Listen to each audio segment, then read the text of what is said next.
Bakit nabawasan ng malaking savings account ko? Ma-check nga sa bangko. Hello?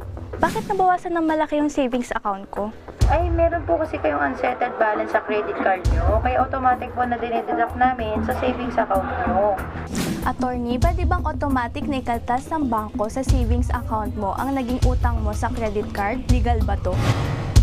Legal po ito kung mayroon kang pinirmahan na Auto Debit Arrangement or ADA, kung saan ikaw mismo ang nagbigay ng account details mo kung saan ibabawas ang utang mo sa credit card.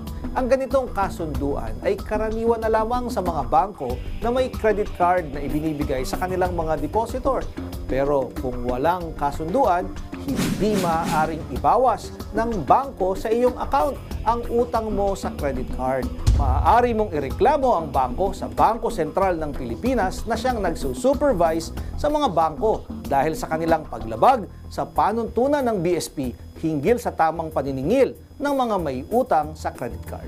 Attorney, may kaibigan ako na nakiride sa credit card ko. Kaso nung bayaran na, hindi ko na masingil at nagtatago. Lumulobo na po ang interes at ako na ngayon ang naiipit sa bangko. Ano ang pwede ko pong ikaso sa nangutang sa credit card ko?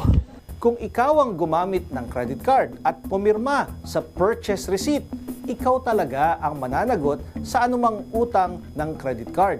Maaari mong kasuhan ng collection of sum of money o pagsingil ng utang sa small claims court ang taong nakiride sa iyong credit card dahil lumalabas na umutang siya sa iyo at credit card mo ang ginamit mo upang mabili o mabayaran ang transaksyon ng kaibigan mo. Walang kinalaman ang credit card company sa usapan ninyong magkaibigan, kaya ikaw pa din ang magbabayad ng credit card bill mo. Tandaan na ang credit card bill ay personal na utang ng may-ari ng credit card.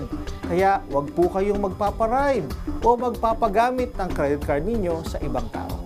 Kung kayo po ay may nais ikonsulta sa inyong lingkod, i-follow lang ang Facebook page ng Good Morning Kapatid. Mangyaring i-private message po ninyo sa akin ang inyong mga katanungan. Maraming salamat.